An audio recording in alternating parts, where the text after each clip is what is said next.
Good evening, and welcome to Talking Songs with me, Rowland Jones, from a very, very hot Manchester. I don't know where it's. I mean, everywhere is hot. It's hot everywhere, and everywhere is hot. It's fantastic, really. It's so nice to be out and doing things, apart from at the moment when I'm sat in a room. But it's been great. Loads of people are smiling. I've not seen people smile in Manchester for some time now. So yeah, it's great. It's great. I mean, we're not used to the heat. Well, certainly not in Manchester. And so we're all consuming liquid furiously, trying to keep cool. And yeah, so here we are again. And I've got a special guest with me tonight, who's a fantastic singer, absolutely amazing. And he's going to be talking to us in a minute. But start off with a song as usual. This is one of mine. And this is called Blue Ain't Just the Color of Your Eyes.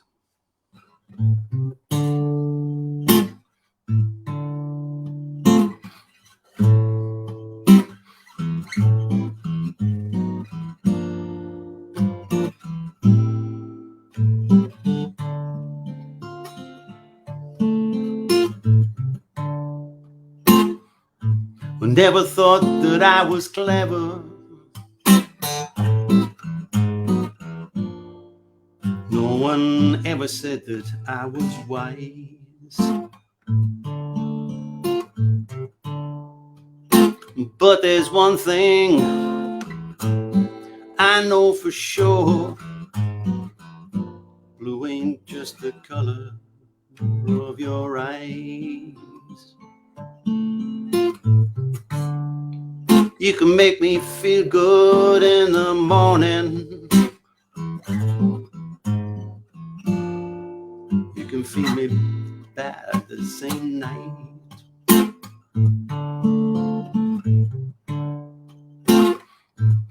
I don't know what's wrong with you, girl, but I sure know what is right.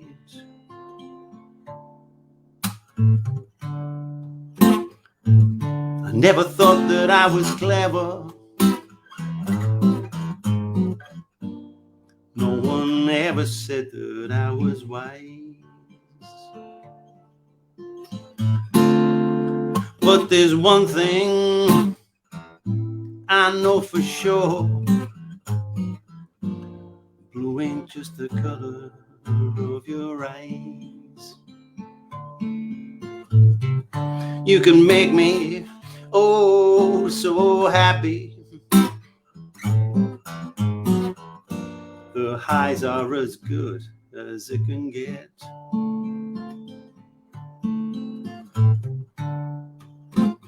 You can make me oh so sad. They leave me with nothing but regret.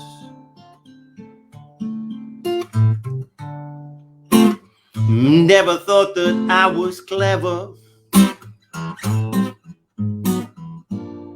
No one ever said that I was wise. But there's one thing I know for sure. Blue ain't just the color of your eyes. Sometimes I think I might just run away. Just run away and hide. But something keeps pulling you back to me, girl. Something way down deep inside. Never thought that I was clever. No one ever said that I was wise. But there's one thing I know for sure. Blue ain't just the color of your eyes.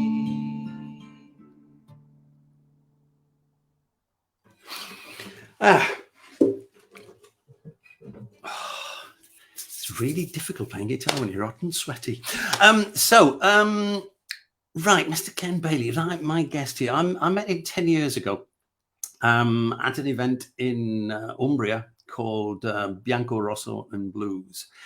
And what it is, Transylvania Blues has been running for, must be 25 years now, I suppose. A long, long time. And they started doing other things as well, not just the summer blues session. And they did this thing called Bianco, Rosso and Blues, which was a celebration of music and food and wine. I mean, what can you not like? And something that I'd taken part in a couple of times. And I saw this particular night in Castiglione del Lago, there was a concert with Kenn Bailey and Michele Bonivento. Now, I didn't know who Kenn was, to be honest. I've not heard of him, but I did know Michele because I'd met him at Tropea Blues about a year or two earlier. So I thought I'll go along to this. And the setting was amazing. It's a sort of, it must be 14th century palazzo, which is all beautiful marble. And it was just extraordinary with a huge concert-sized grand piano. And these two guys playing. And it was extraordinary. And Kenn did what, for me, is still one of the most outstanding versions of Purple Rain I've ever heard. Him singing and playing sax and Michele on piano. And it was great. So it's been a delight to actually meet up again after 10 years. It's one of those times, like not sitting. So what have you been up to? Well, how do we fill in the previous 10 years? I don't know. Let's take it from there. I think it's the time I should introduce the man. Mr. Kenn Bailey, where are you, Kenn? How do you do? How do you do? Yeah. Sax in hand. Yeah, I was like, I want to take over this song right now. It's really nice. We'll have to talk. Thank you. Yeah, definitely. And I was like, oh gosh. I could hear you singing that. I have to say, I would like to hear you singing that. It was like, you could pick up them chords again, please. I mean, it was just gorgeous. Thank you. I wasn't expecting that introduction either, to tell you the truth. We've already taught this week, but there was none of that. Well, there you go. There you go. There you go. That's what they call background. Yeah. So yeah, I mean, as I said to you before, this has been for me a great opportunity to A, have something to do during lockdown, but B, to meet it with people I'd not seen for a long time, and you were one of them. And of course, the fact that we turned up on that course at the same time as well. That was exactly. A weird coincidence. It's kind of like weird. You kind of like plucked me out there because I was kind of like under the bracket. I was like hiding away there in the background somewhere, and clearly not hiding well enough. Yeah, I just wasn't sure about the legitimacy of it, and I'm like, as when you work as a professional as such, and you always, well, for me personally, I'm always trying to improve things, and that be one of the things. So I wasn't sure at the the level whether it was appropriate. Yeah. But it actually turned out to be quite interesting. So well, if nothing else, it got us back together again, which has been a delight for me, I have to say. Yeah. So Kenn, let's talk about Kenn Bailey then. When did the music thing start for you? Man, music started for me when I was really little. Like in the home. I come from a Pentecostal background. My parents are well into church, and so I started singing from when I was like I don't know, 5. In front of a congregation, that kind of stuff. I think everybody's got different experiences and stuff, and that just happened to be an experience that changed a lot of things for me, because I think more of the fact I'm not just thinking about the musical aspect of things, but also being in front of people. And kind of like, I think developing your confidence, being in front of people as well, which has a detrimental impact on, I suppose, on performance and stuff. And and again, were your parents musicians? Well, my dad kind of like strums guitar and plays a bit of piano and plays a bit of bass and sings, all at level, amateur level kind of thing. But yeah, let's say he's my reference Yeah. to music. Yeah. And I suppose they were my support to it as well. My mom kind of like supported anything artistic that I did because that's all I know how to do. I don't know how to like add 2+2. But you know, in music, my dad was quite, you know, very supportive, but very disciplinarian as well. You know, so had to like do the practice every day, you know, before going out to play, all that kind of stuff, plates and all that kind of stuff. But you know, to tell you the truth, now as an adult and living in another country as well, you know, it's that what kind of gets me through. Because I've got a desire to study, but not only if I know I need to do something. I mean, it's any hour of the night, any hour of the day. I've got to get up. I've got to go. I've got to do it. I've got to, you know, there's just, it's just part. It's innate. So that's, as much as I hated some of those moments, because like when all the rest of my chums went to back in home to have the dinner, and I was like just going out, you know, to go and eat them. Like, you know, but that's how I met some of my best friends, you know, because they were just like, I think the nerd ones that just like came out later. Like, so yeah, but they kind of like the solid people that I still have as a friendship circle. So you know, at the end, everything kind of works out. In terms of the where I mean, because you lived in Nottingham, yeah? Yeah, I was born and raised there. Yeah. And what was the what was the reason for the move to Italy? Well, the reason for the move is like, oh gosh, it's a long story, but instead of following music, because you know, just I've got my own kind of mindset, and the same people that kind of like made me that way is the same people, like so I decided to kind of like follow my other artistic traits kind of thing, and I studied art and design and stuff like that, and I had an offer to come to Italy to do some design work, so I said, okay, I'll follow it up, and I thought it'd be just like a couple of months. I'd just travel back from another country for like, I was there for about 3 months in another country, and I said I didn't really want to be at home because it was kind of like, it went against what I said to myself, like, you know. However, I got this offer to come to Italy for 3 months. I did, this stage, what you would call it, internship, and then from there, you know, I got job offers and stuff, and then from there, job offers, working as a professional, and I was like, man, you know, music is my thing. Did you find, from my own personal experience, my love affair with Italy started again, not to do with music. Again, like you, I had another career, but I was invited to do a project out in Milan, and I went out to Milan, and I was there for 2 days, and we didn't get a single thing done. It was hysterically funny. It was just amazing, but I just fell in love with the place. And it was, I was there. There was a client of mine, and they wanted a promotional filmmaking, and this subsidiary company in Italy was going to be the subject of it. But he wanted them to pay for half of it, and they didn't want to pay for it. So it was cat and mouse for 2 days with a guy who pretended all the first day that he couldn't speak English, and then when we went out for dinner, he spoke fluent English, which he'd completely forgotten again by the following morning. It was brilliant. So I spent 2 days there, and I just fell in love with the place.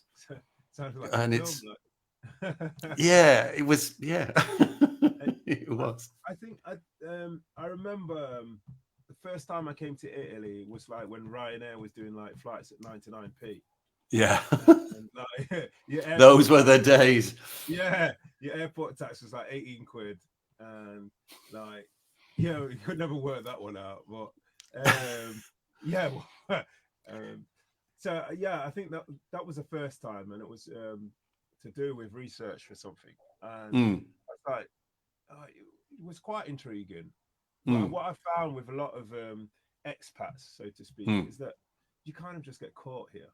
You just get caught up. I mean, it's like you can't come here and think you're gonna go. like 10 years later, you might find a way out. Do you know what I mean? But usually, you know,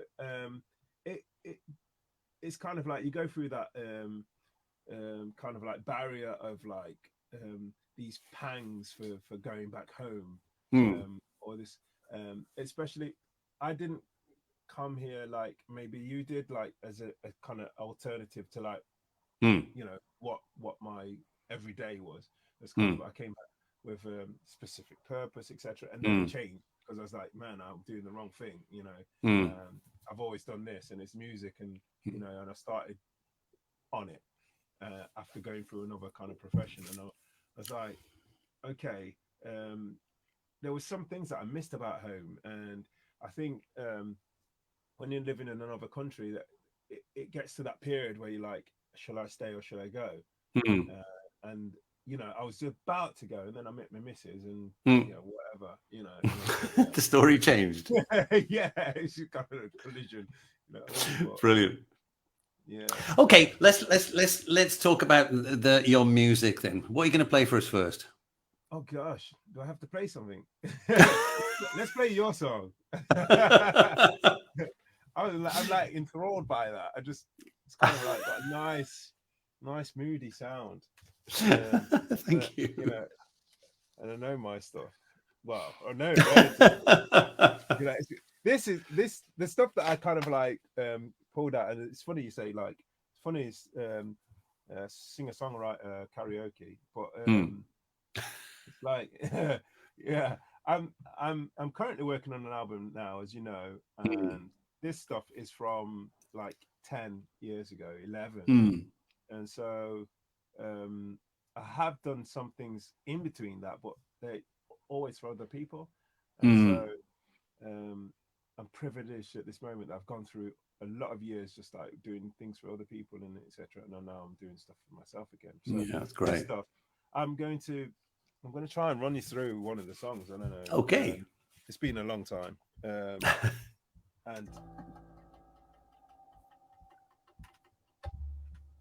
yeah, that wasn't actually intentional, but it wasn't bad actually. Got like a start. Let's see. Right, the band has to get itself together. Come on, band. Don't tell me the drummer's drunk. Well, it could be. Usually it's the drummer, and usually the guitar player is at the bar talking to some chick. Every musician has got his role, I think. Yeah. Well, for me, the drummer was always the one who I'm just going for a cigarette. Yeah. And where is the drummer when you got to start the song? There's no drummer. Exactly. That's just like, I think it's prassy. It's classical, then. It is. You know, I think every because I play lots of different sets with different musicians and stuff, and I think it's all the time. It's the same. Yeah, thing. absolutely. Yeah. Needs a cigarette, and you're like, when you got to start the tune. I got nothing against drummers. I love drummers, but I got work with a couple that don't smoke as well. Yeah. This is called "Hold the Line." If I can remember all the words. Ooh yeah, can you hear me? Yeah. Ooh.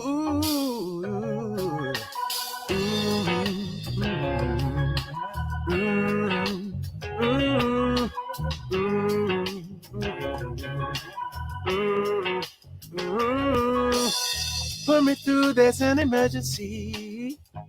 Now tell me now what you do. Wait, I get a pen and think some. I take the deed, I got it in run. Now stop by telling me how it happened. Went so fast and need a rewind. Mister, if you keep your calm, everything will be just fine. There's some things you can't anticipate. And there's sometimes you just leave them to fade.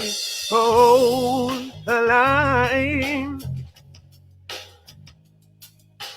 Hold the line. Operator, I wasn't racing. You kept me on the line and I'm still here waiting. I can do much more than hope for. The next side out from this closed door. Now that you mention you want an exit, tell me what's on your mind. If you just respond in time, everything will be just fine.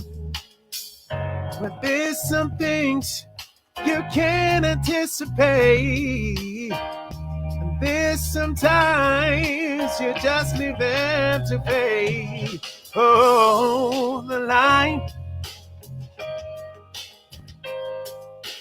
Hold the line.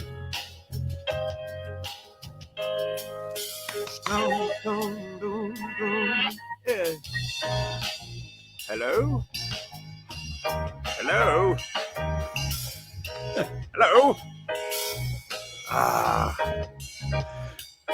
Well, it's all over the news, some mixed up news, literally dazed and well confused. I don't know the people dress up shoes, so I can find an ideal muse and an opposite that you can't refuse, and left with the choice it's not to lose. Who's who? Did you figure out who's who? Right. Women with a mask in the face like a bat, men in them fine politically flat, and the celebrity states in the art of the act and the art of the business of the show. How about that? So many people deluded. Answer that. Well, I can't really, and I won't really. I'll pretend you didn't ask me. Went away? Went away? What do you mean went away? Bloody. Hold the line! Hold the line! Hold the line. Oh, yeah. Oh, the line. Mm-hmm. Hold the line. Do-do-do-do. Yeah. Yeah. Oh, oh. Yeah. Yeah. Oh, yeah. Oh.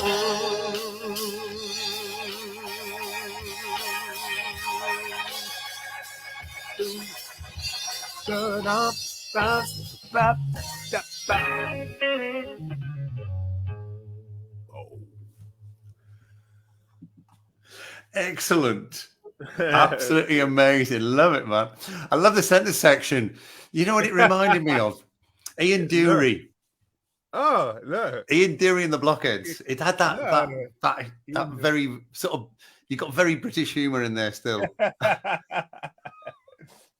Absolutely. That was great. What something must have kicked you off in that direction with that song. How did that happen, do you think? Yeah, can you remember?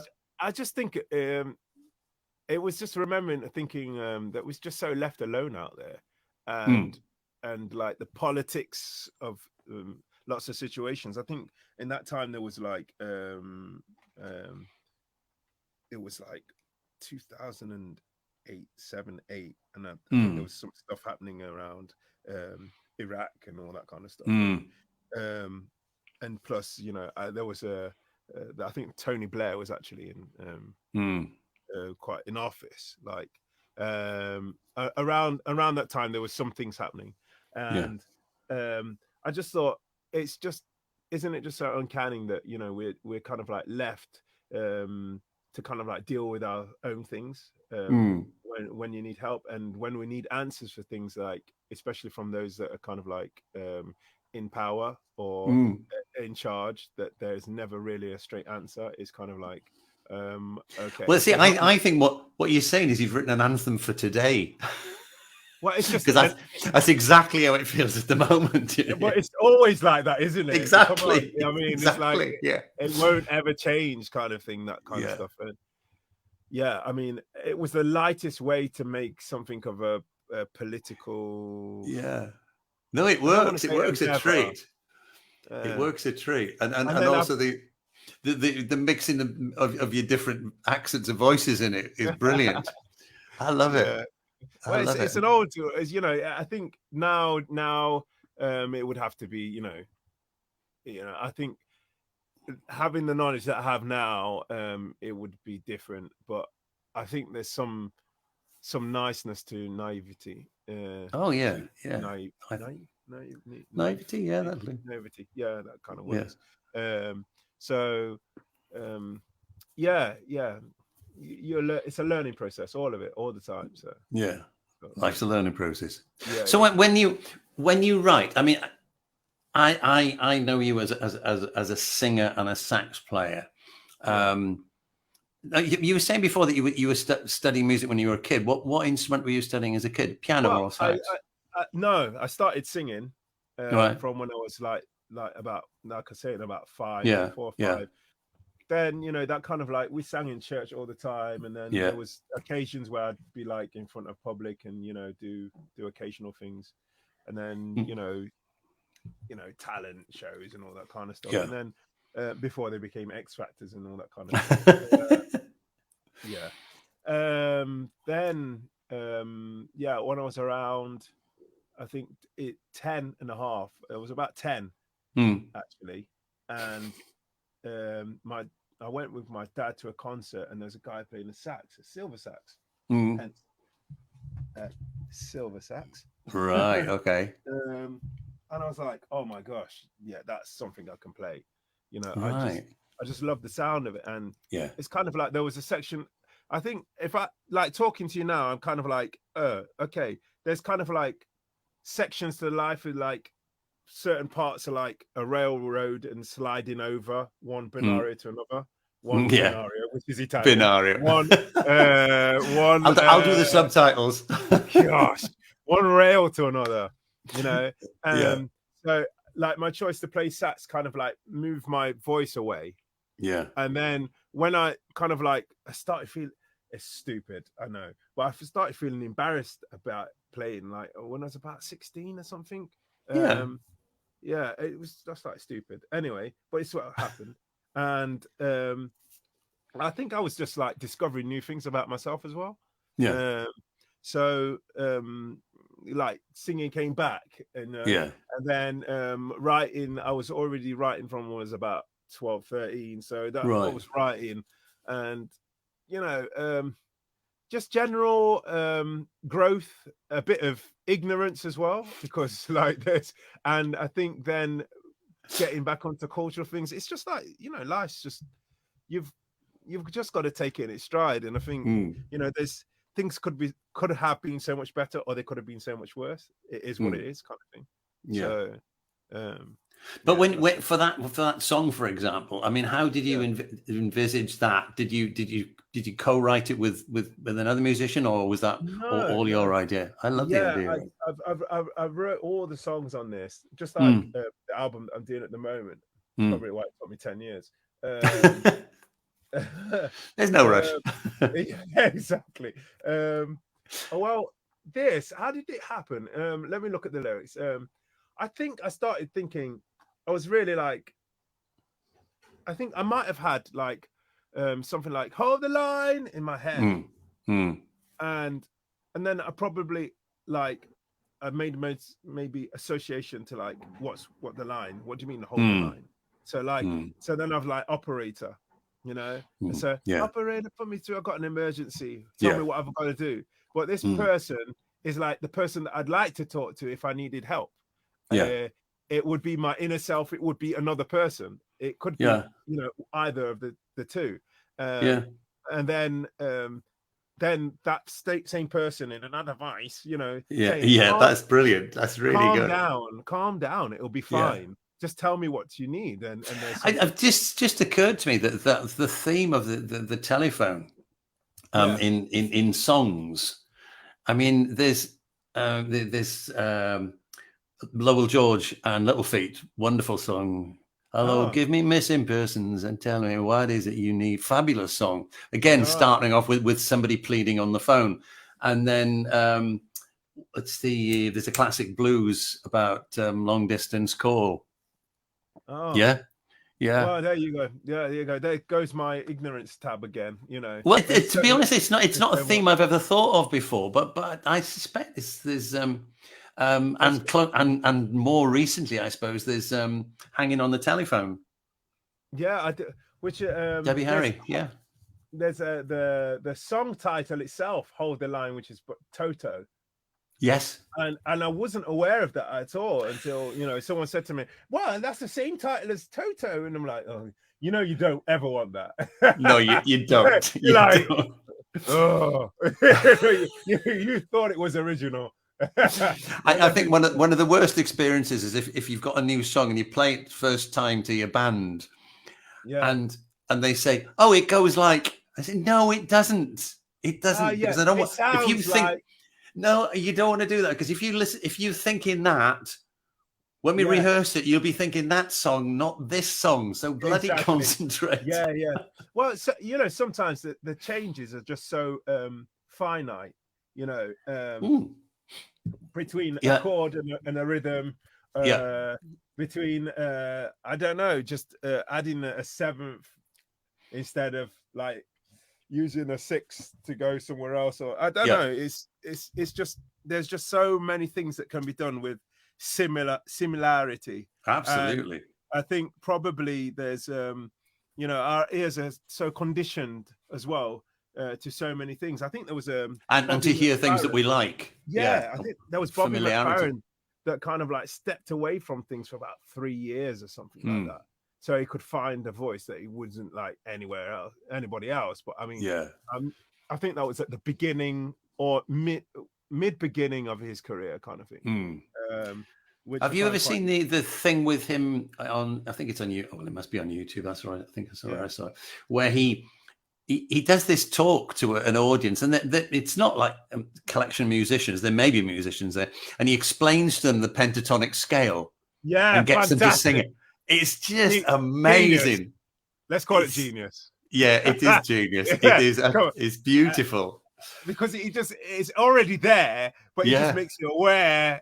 He picks it out, doesn't he? You know where it is. You know, it's gorgeous.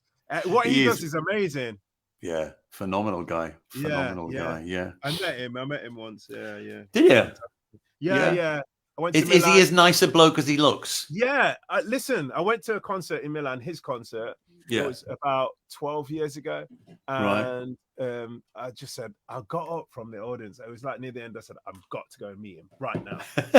And I went out the side door, the exit door, and there was a doorman, etc., or a bouncer, whatever you call it. I said, I'm going to go and meet Bobby McFerrin. And he was like, okay. I just walked down, and there's another guy, and he came out of the backstage door near to the change rooms, I think, or whatever. And I said, oh, Mr. McFerrin, can I talk to you? He's like, yeah, just give me 5 minutes. 5, 10, 15. Anyway, he comes out because he would obviously be talking to a lot of people. So all right, let's go for a walk. I was like, fabulous. I'm like, so we went for a walk, man. We just chatted. You know, I was like, whoa. And we didn't really talk about music, because that's what I find, like, talking with musicians. Yeah, it's very rare we talk about music. With those absolutely those musicians that I kind of like dig. You know, it's well, if you think about it, our first conversation on the phone, whenever it was, a few days ago, we actually spoke for an hour before we even mentioned music. True. Yeah, it's true. I dig you too, you know. It's good. Like, it's nice, but it's also nice talking about music. Don't get me wrong, but you know, it's like I heard Herbie Hancock say the other day, music is about life. It is life, you know. So and that's very often how I see most things. Even when I was like putting pen to paper, it's like I didn't want to talk about specific products of whatever industry it was, you know. Like, not necessarily, because it's like I was never too much into it, but I was on the outside of it, of what I could imagine it should be. Do you know what I mean? But music's a little different to that, because there's so much of the mechanism that you've got to study and kind of like get into to get what you want out, kind of thing. Or at least that's how it's happened for me. I think that what you're saying there is quite an interesting point, and it exists not only in music but in other sort of creative arts as well. I mean, if you look historically at the number of, say, British novelists who have come from an advertising background. Oh, right. Yeah. Yeah, I can imagine. I mean, It's sort of, Salman Rushdie at one time wrote the slogan "Go to work on an egg" for the egg marketing board. Wow. And there's a whole you can. I mean, I did a whole piece about this some years ago. You've got a book, haven't you? Come on. What's the name of the book? For that one, I don't. But yeah, you're right. Normally, I do. But yeah, it's just that fact that you kind of like hone your craft a bit. Yeah. And then, I can't remember who had written the piece I was reading about it, and they were saying that, of course, this doesn't always work because Guinness, at a certain point, approached Brendan Behan to see if he'd write a slogan for them, and he came up with "It gets you drunk." And they decided that probably wasn't a good one. I love that story. I've just got another suggestion in from my good wife here saying long distance information get me Memphis, Tennessee. There you go. There's another telephone. Oh, that's another. Another telephone song. Well, so it's got to be riddled, hasn't it? All the lyrics. Never occurred to me before though. I mean, it's just that when you said it, and I was thinking about. And I'm a huge Lowell George fan. I thought he was wonderful, one of the greats. And I do love that song in particular. Who sorry? Lowell George from Little Feat. Lowell George. Okay. Yeah. Check out an album called The Last Record Album, or Dixie Chicken, or Sailing Shoes. Any of those three will knock your socks off. Wow.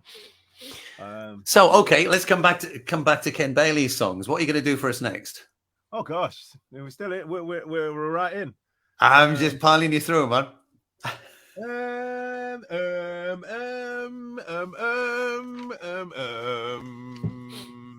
Was that one? Yeah, that's the one. Yeah. Okay. Cool. Okay. Right. Let's see. My orchestra. Are you ready, guys? Oh, the drummer's having a cigarette. Exactly. I always blame the drummer. I'm going to have it with drummers. Like, I batteristi sono I peggiori. I love drums. I mean, I've me too. Got this year, but anyway. It's my Italian drummer's birthday tomorrow. Oh yeah. Yeah, Gianluca Meconcelli. Ah, salute Gianluca. E auguri per domani. In arrivo per domani, because in Italy it's like it's bad luck if you celebrate. It's bad luck, yeah. In England, we're like all over the shop. You know what I mean? I brought this for your birthday next week. Yeah. This is for next year's birthday. Break a leg. All right. Okay. Okay. Where are we? Here we go. Can you hear that? Yep.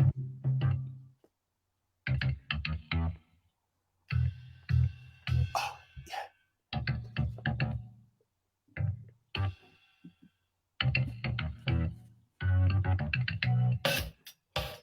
yeah. Yeah. I'm trying to make my way, trying to earn rent day to day. Living ain't easy, get the money, got the bills to pay. High prices. Living at a standard when your mind is always hammered, when you're pushing for a way and you're rising to a limit, hitting hard times. Hard times. Hard times.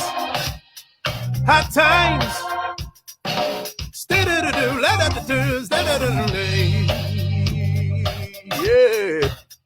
Yeah. Try to lift it up and just float away. Symptoms of the pressure, you understand you're on your way. Up, people. When you feel the weight is falling and the voice of flight is calling, don't you give in to the pressure. Every man has got a measure in this hard times. Hard times. Hard times. Hard times. Yeah. Yeah.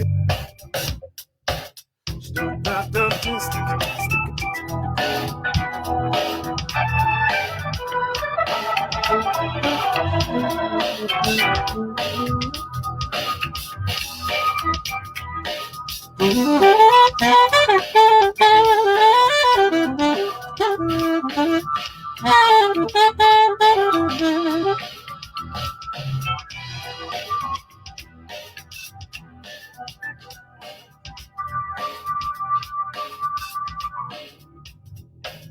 away. People working suffer more than they would ever care to say. Strange features to a place that has no name in a world that knows no pain, where the people are the same as a standard common frame. Hitting hard times, yeah, hard times, hard times, yeah, hard times. Ooh,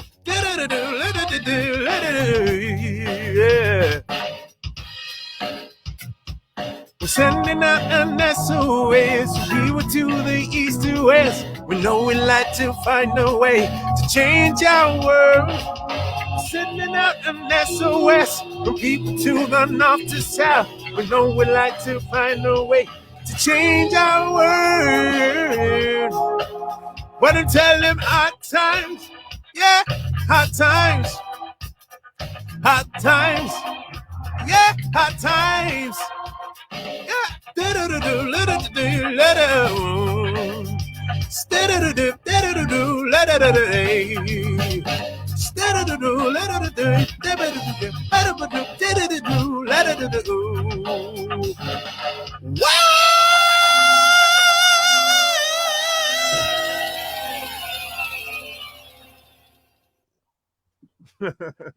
Excellent. Musical mayhem. That's brilliant. That's brilliant. Sneaky little bits of Stevie Wonder groove coming in there, and lovely, love it. Listen, what about who are your musical heroes? You mentioned. Well, yeah, definitely Stevie. Yeah. Who? Okay, who for sax players for a start? Let's try that one. Wow, sax. Well, definitely Charlie Parker. Yeah, obviously, but you know, more modern. I like Joel Frem in this moment. I like some of the Chris Potter things and Michael Brecker, but I'd say Cannonball Adderley. I like those kind of styles. There's a new guy that I'm listening to a bit that I'd like to study. Patrick Bartley. Didn't know that name. Yeah, there's you know, there are a few guys around, and probably just it's like saying, okay, what songs do you know? Probably around 400. Yeah. I'd probably say Summertime. You know, yeah, exactly. Give me sunshine. Yeah. You know, it's kind of like everybody goes blank completely. Yeah. So maybe it's an unfair question. Okay, let's try singing. What about singers then? Singers, well, like you've already mentioned, Stevie. But yeah, I think Prince is. What I tend to say is like relationship to any whether it's sax, because I do look quite a bit at like sax, but as in terms of vocalists, it's really, I like globes, let's say. So I like the Prince globe, I like the Hendrix globe, I like the Stevie globe. They're kind of like planets, you know. Okay. And I'm areas of working, as it were. Yeah, I'm more and areas of sound, and I'm more inclined and attracted to particular artists that kind of like are kind of global in the sense of work, not just for vocals or rap. Like there's a young guy called Anderson .Paak is great as well.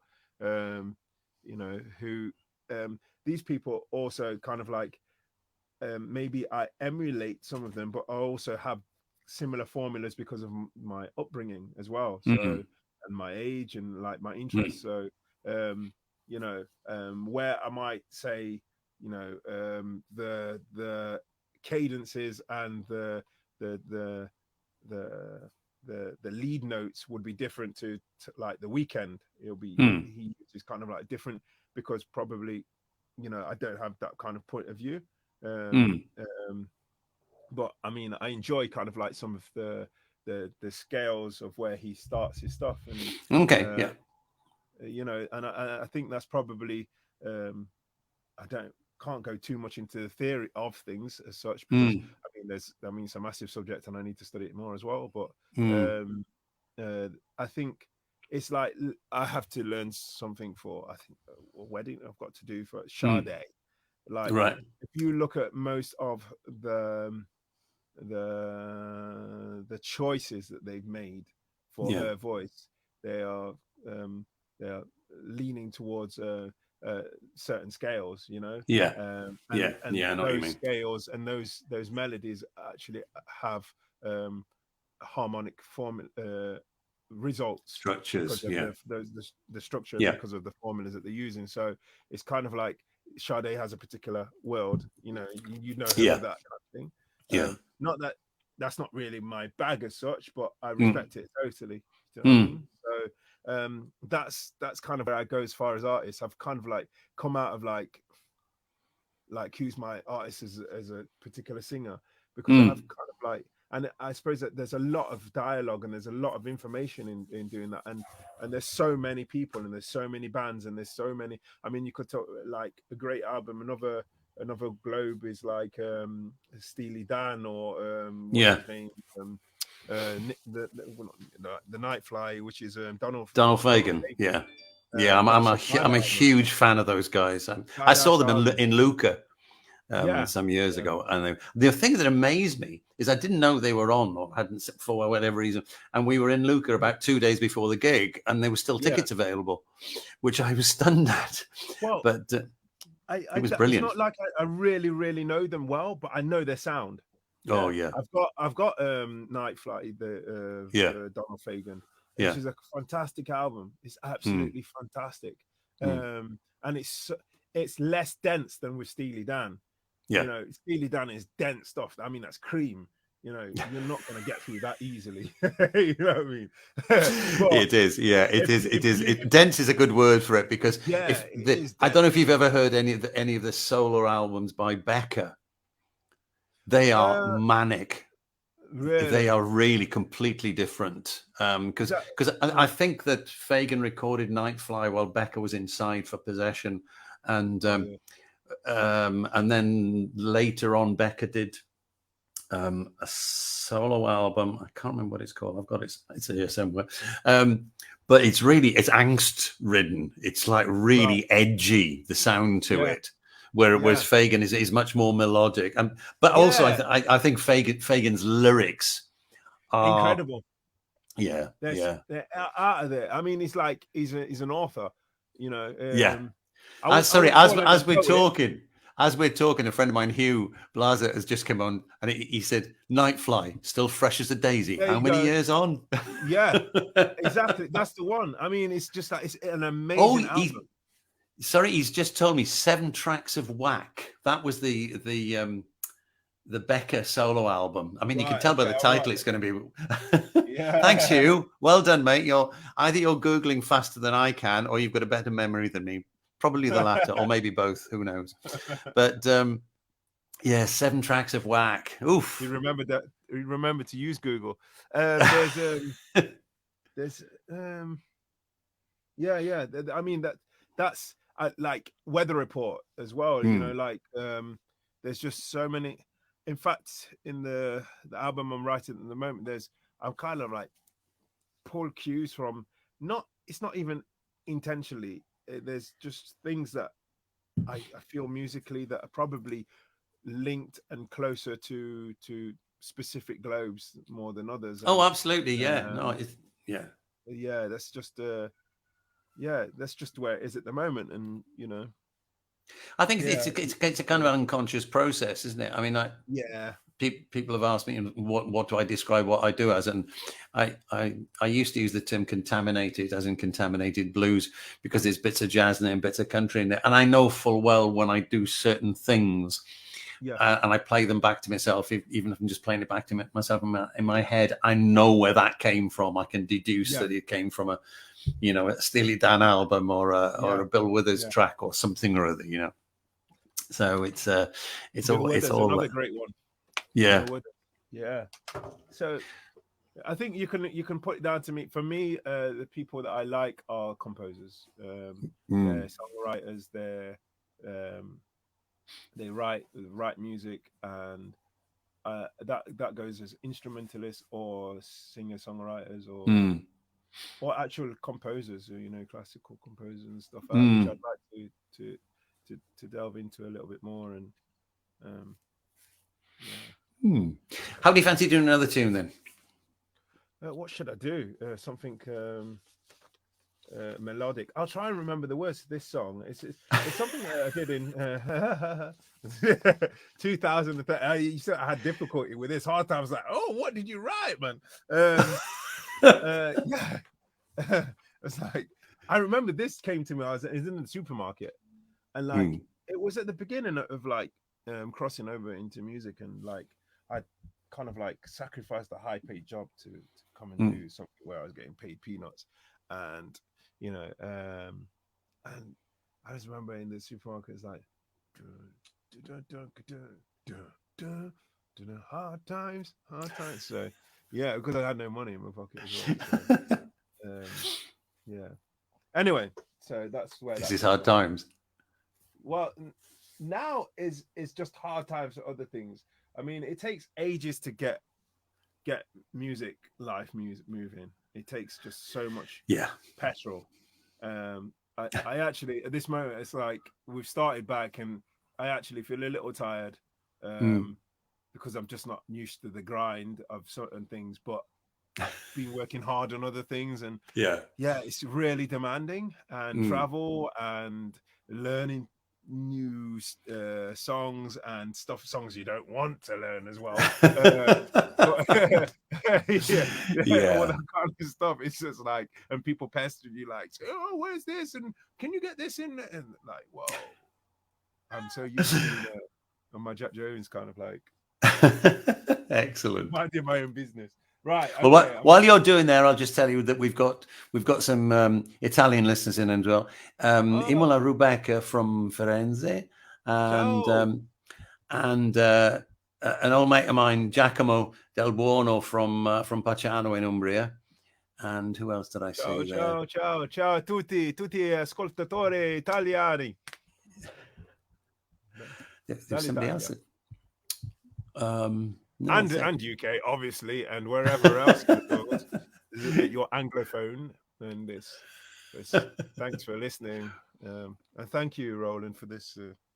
Absolute pleasure, mate. I'm enjoying it. So where are we going? That what's this tune then? I don't know. It's called On the Rails. Well, right. Seriously, bear with me, because I'm wondering if my head's going to kick in with the lyrics. It's like, have you noticed, like we're talking about it before? Yeah. There's some songs that I've done all the time, and like I've gone back and like, and there's songs like, if I looked at the palm of my hand, I'd know the songs better than the palm of my hand, kind of thing. Like, do you know the palm of your hand? Yeah, it's pretty well. Like, you do know it pretty well. I can't say that I know that kind of like, but I don't know, like these songs, I've been stood there just like, how does it begin? I can't remember how it begins, and you've got the danger of trying to like look up lyrics on Google and all that kind of stuff. And let's see.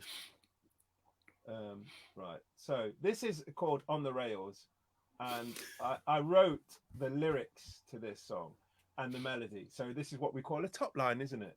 I think it is. Yeah. So the music was written by an Italian guy called Marco Gabriele and another guy called Alessandro Paiaro. And I did this, which took me on a radio tour around Italy. And nice. Yeah, with some Italian guys. Was Max Pizzali, and I did all right 105 and all that kind of stuff. Like just one event with them, and then anyway. So this is On the Rails, I think.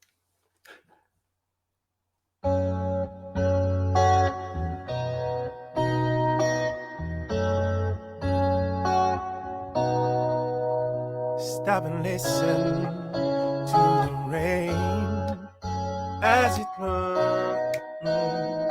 down the window, my image becomes so distorted with each drop that falls. Oh, who's looking for an answer?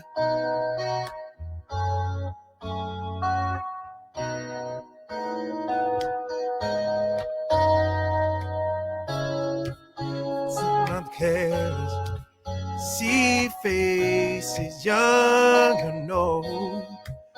Where are they going? Where are they from? So many stories must have been told. Oh, who's looking for an answer? I told you I had no doubt in my mind, but this time I wanna be a better man. I wanna tell you I understand. This time I won't let you go from me, and I won't walk away. Travel along on the rails. Sure old lady stares me in the eye, says, no one's perfect. Do you realize joy's in the trip, not when we arrive? Everybody's searching for an answer that will leave no doubt in their mind. This time I wanna be a better man. I wanna show you I understand. This time won't let you go from me, and I won't walk away anymore. This time I wanna be a better man. I wanna show you I understand. This time I won't let you go from me, and I won't walk away. Yeah. Oh, yeah.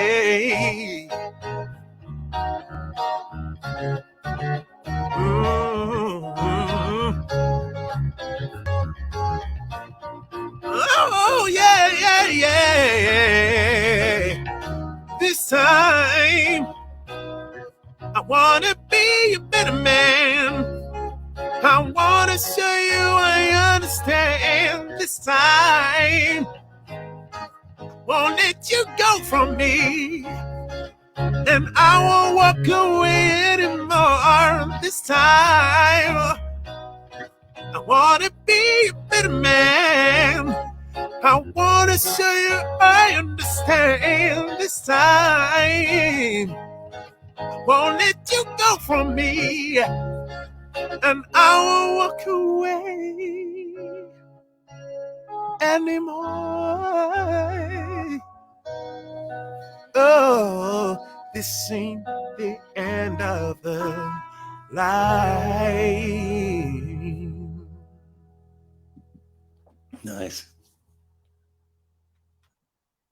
Excellent stuff. Excellent. So your new album, when's this due?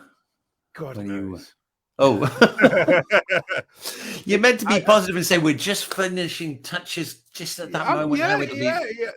No. I mean, oh man, it's been such a new experience because it's out of my hands, kind of thing, and I'm so used to not asking anybody doing, and not doing because I'm not having enough time to do. But there's always something to do. I have a family and etc.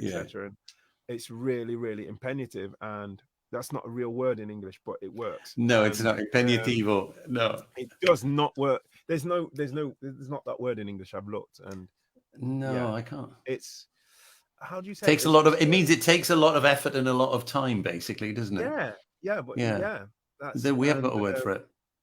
No, but it must be a word. It's got to be close. Anyway, so it should have been September, or I thought it would have been September. It's not, and because it's not in my hands, I signed the contract, and so they have basically everything, and it will be decided, and we're still working. And the beauty of it is that I'm having to be patient. I'm having to learn, and I'm getting through it. Although there are times where it feels like you're not doing anything, and it's not going ahead, and you just feel distant from it. And then there's everything that happens, and then you're like, oh, yeah, oh God, yeah. So yeah, I've had some great sessions being recording in Verona, the musicians, which was fantastic. All right. Like hearing the compositions like really, come alive. And the pre-productions were nice and everything, because they, I'd arranged quite a bit, but with the production and the producer, which is a great guy called Ricky Quagliato. He's a wonderful musician, multi-instrumentalist as well.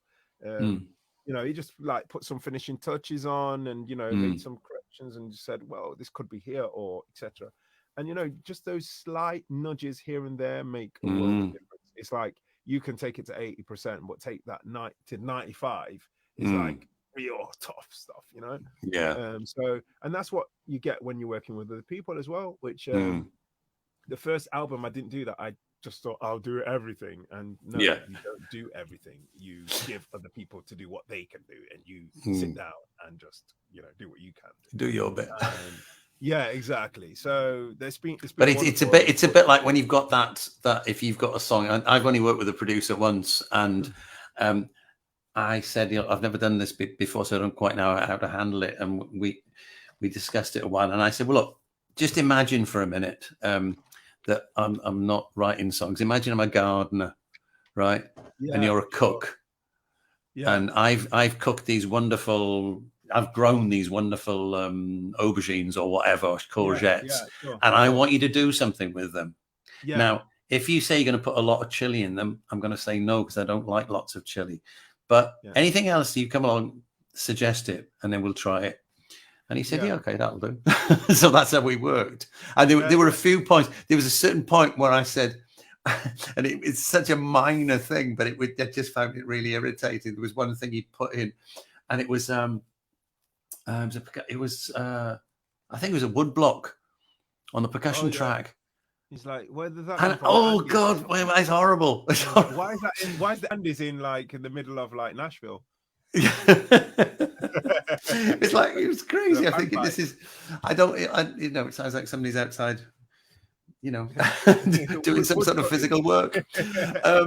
But yeah. So we on that as well. Yeah. Can I just mention on the same thing that, working with this team, it's made the difference because they've respected some of my decisions. Yeah, absolutely. They've listened, and they've kept things quiet, so it is important to find people who kind of listen to you. Oh, definitely. Yeah. Sorry, I just noticed we've got another hello in here. This is from a guy called Baghdad Wazir, who is he lives in Lille, and we were coming back from Italy 2 years ago after I'd played at the Trasimeno Festival, and we'd stopped in Lille, and we went out to eat that night. We got a taxi and an Uber cab, and this guy was the driver, and we got talking, and he said, what have you been doing? And I said, I've been doing a gig down in Trasimeno. Okay. And he said, I'm a musician too. And he didn't say anything more than that. And then we got out of the cab, and as we were walking away, we're about 100 yards away, and he comes legging down the road. He says, this is my CD. And we've been in touch ever since, and he drops in quite regularly to these shows. So nice. Good evening. Hello there, Baghdad. Yeah, good man. He's a good man. Well, Ken, it's the hour has flown. We're you're kicking me out, aren't you? I can feel it. You're just going to. Well, I was going to say you're more than welcome to do another tune if you'd like. Let's do your tune. Well, we can't do that because there's too much latency between us. We'll be half a bar out by the time we get to the first verse. We haven't tried it, have we? We could try it. Oh, I've tried it. Trust me, on StreamYard, it doesn't work. No, it doesn't work. There's very few systems. But we shall try. We shall try that song at a different point. But if you'd like to do another one of yours, that would be wonderful. I will try. Okay. How about this one? Right. I don't know if you like it. People will think that's a Milan accent. You know that accent, Tom. Well, we're right northern right now. So. And Nottingham's not north. To be fair. Well, we've got north and south in Nottingham. That's the beauty of Nottingham. Is that right? Yeah. And we've got up north. We talk like that. We don't say I. Well, there's very few, unless you're really, really country. It's I. But that's I's a bit Yorkshire. Yeah. But, and then we got the southern kind of talking. You know what I mean? Yeah. It's a kind of like, which is not London, but it's like, you know. Yeah, it's a little bit that way. Yeah, I mean, we've you have to shake your head when you talk like that, don't you? It's part of the deal. You know what I mean? Yeah, or else it's not quite the same with it. You know, Italians move their hands, or you know, like gesticolare. In Britain, we move our shoulders. To talk in that way, you got to move your shoulders, like you know. That's great. Love it. Love it. So here we go. This is called. Seed of the earth. Seed of the earth. So it's a little bit I don't know, it's a mix between a bit of classic Moonlight Sonata and a bit ragamuffin. That was the idea. Okay.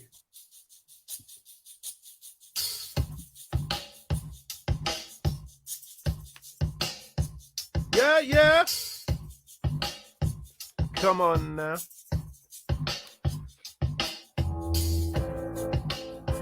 Yeah.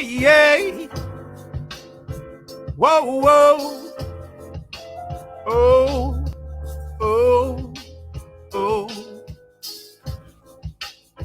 Yeah.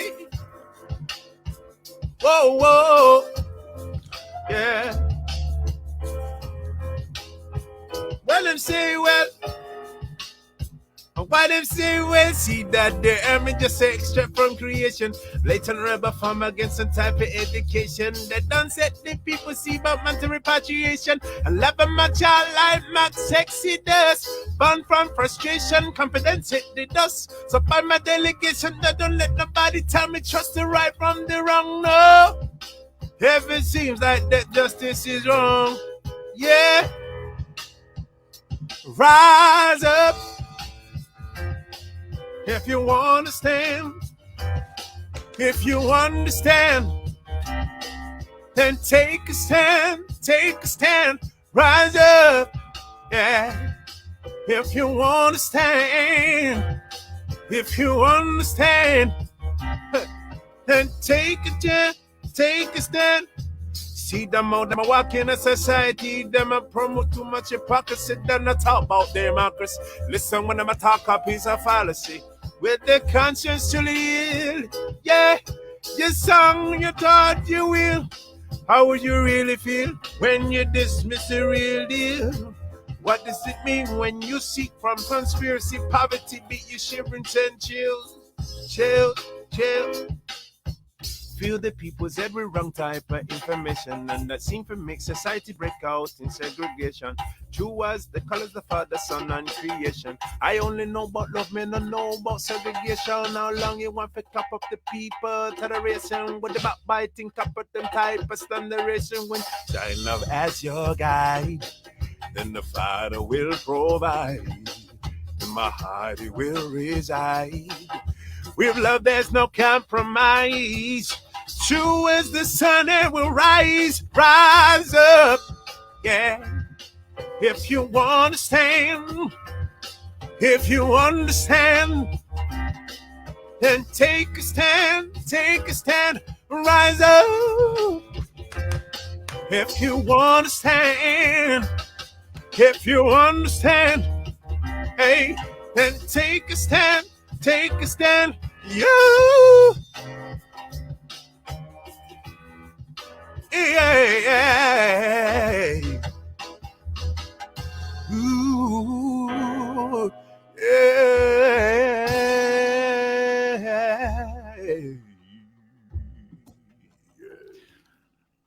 Fantastic.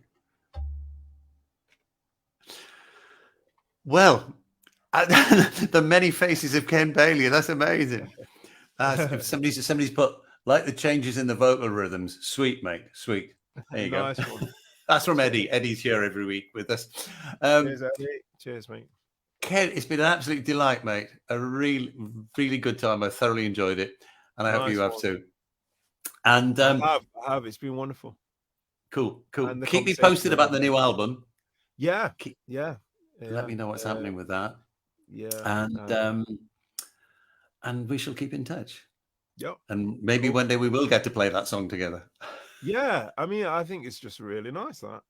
Thank you. I mean, I had my sax here. I was like, man, you were champing at the bit, weren't you? Man, like you can play it on the way out. I'll put my sax in mute, and you know. Great, excellent. Okay, mate, you look after yourself. Hope everything goes well with everything, and I shall speak to you shortly. Okay, cheers, man. Bye. Take care. Bye, everybody. Thank you for listening. Bye. The Many Faces of Kenn Bailey. That was brilliant. I thoroughly enjoyed that. I hope you guys did too. And that's all from Talking Songs for us this week. Next week will be a surprise. Next week will be a surprise because I've had a cancellation, so I don't know who's doing it yet. So it'll be a surprise for me as well as you. But do come along. We'll definitely have somebody here in the studio, and hopefully we'll have a second chat and a drink and a bit of music like we normally do. So to everybody out there, everybody who's joined us and said hello, to Hugh, to Baghdad, to Eddie, to hang on, who else have we got here? To Giacomo, to Imola, Sonia, Kath. Sorry, I missed you out before, Kath, and Mr. Colin Campbell, who's always here. So from me, from still a very warm Manchester, have a lovely evening and see you again next week. Take care. Bye.